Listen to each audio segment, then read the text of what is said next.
thought I was a fortress. That's the word I used in my head every single day. A fortress. If you had asked me how careful I was, I would have told you I was a mastermind. I guarded my phone like it held launch codes.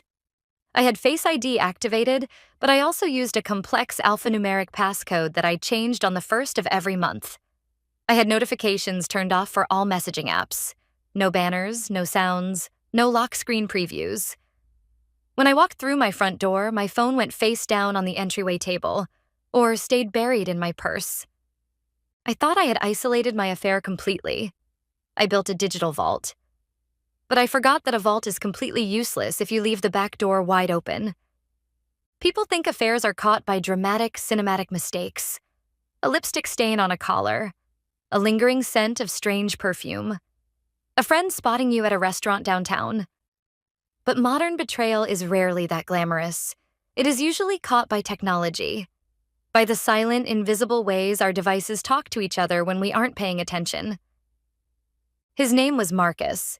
We met at a regional marketing seminar, and the affair escalated with a speed that terrified and thrilled me. For 8 months, I managed the double life flawlessly. I compartmentalized everything. Marcus existed only on my iPhone, and only when I allowed it. Daniel, my husband, was none the wiser. Daniel was a structural engineer.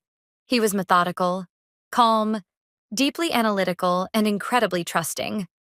He lived his life believing that if the foundation was solid, the house wouldn't fall. He respected my privacy because he had absolutely no reason not to. He never asked for my passcode. He never glanced over my shoulder when I was texting. That trust bred a specific kind of arrogance in me. I started to believe I was simply smarter than him, until a Sunday morning in late October. It was raining. A slow, heavy, rhythmic rain. The kind of lazy Sunday where the house smells like roasting coffee and everything feels incredibly safe. Daniel had woken up early to make breakfast. I was sitting at the kitchen island in an oversized sweater, drinking chamomile tea and lazily flipping through a magazine.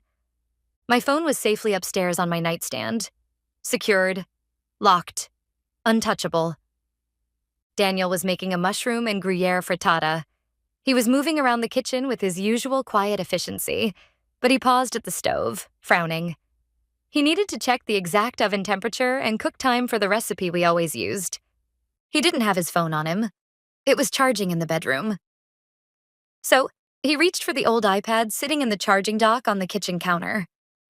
We bought that iPad 4 years ago during the pandemic. It was essentially a kitchen appliance at this point. We used it to play Spotify playlists while cooking, pull up digital recipes, and occasionally order groceries. I hadn't actively looked at it or used it for personal browsing in years.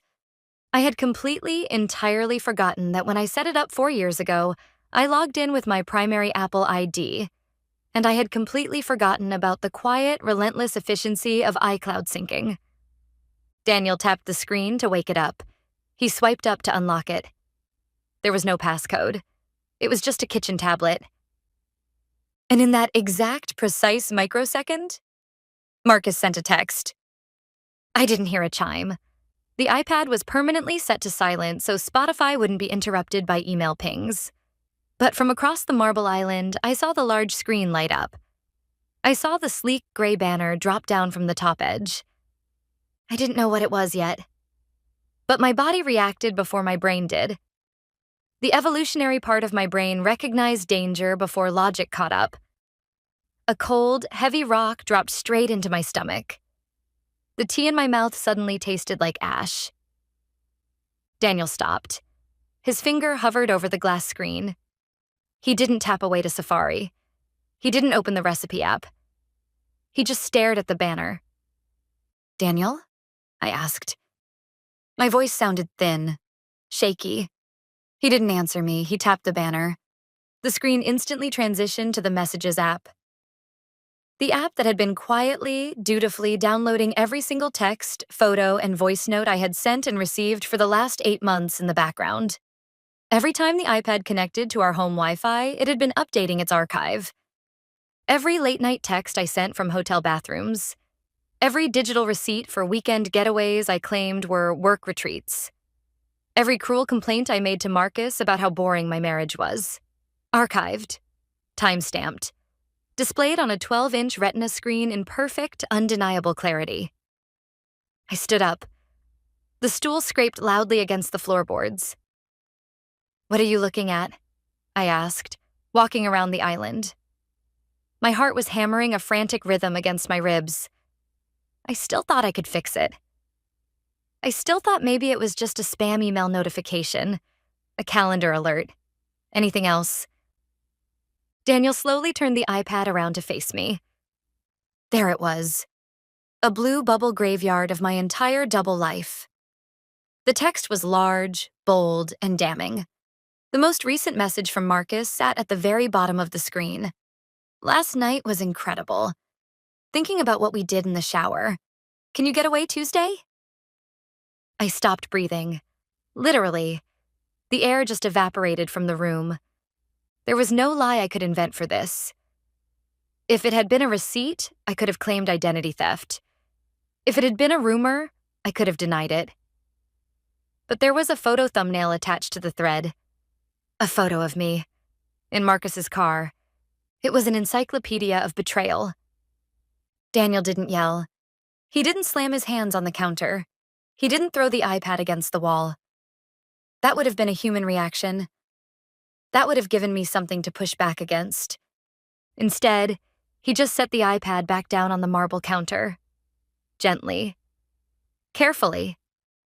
Like it was a fragile piece of evidence at a crime scene. "You guarded your phone so well," Daniel said. His voice was hollow. It was stripped of all the warmth, all the love I was so used to hearing. "You guarded it so aggressively, I actually thought you were just setting strict boundaries for your corporate job. I respected it." He looked down at the screen again. He placed one finger on the glass and scrolled up. Just one swipe of his finger. Months of messages flew by. Inside jokes, confessions, plans. "Daniel, please," I whispered. I was openly crying now. The desperate, ugly, hyperventilating tears of someone who has completely run out of track. "Please let me explain. It's not what it looks like." "Don't," he said quietly. He didn't even look up at me. He just kept scrolling, reading my words, absorbing the sheer, monumental scale of the lie. "Don't insult my intelligence, Chloe. I am reading a transcript of you mocking me to another man." "I forgot this was synced," I sobbed, gripping the edge of the counter. It was the stupidest, most pathetic thing I could have possibly said. But panic strips away your filters. You just say whatever is true in the moment. Daniel finally stopped scrolling. He looked up, and his eyes were completely dead. The man who had kissed my forehead that morning was gone. "That's the problem with building a house of lies, Chloe," he said, his voice dropping to a terrifyingly calm register. "You have to remember everything. You have to be perfect every single minute of the day. But I don't. I just have to get lucky once. You only had to forget one thing." He turned off the stove. The frittata was abandoned. He walked out of the kitchen. He didn't pack a bag. He didn't scream at me to get out of his house.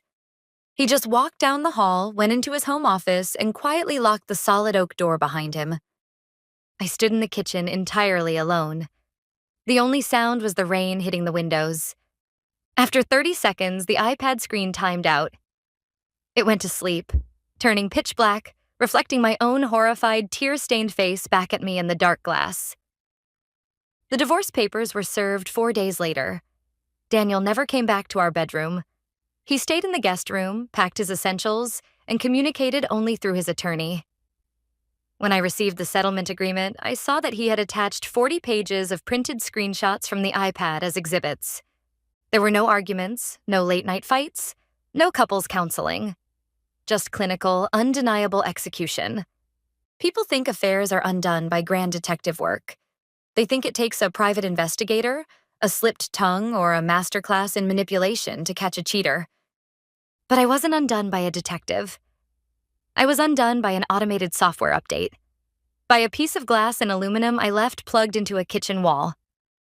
I built an impenetrable vault for my secrets, and I left the master key sitting right next to the coffee maker.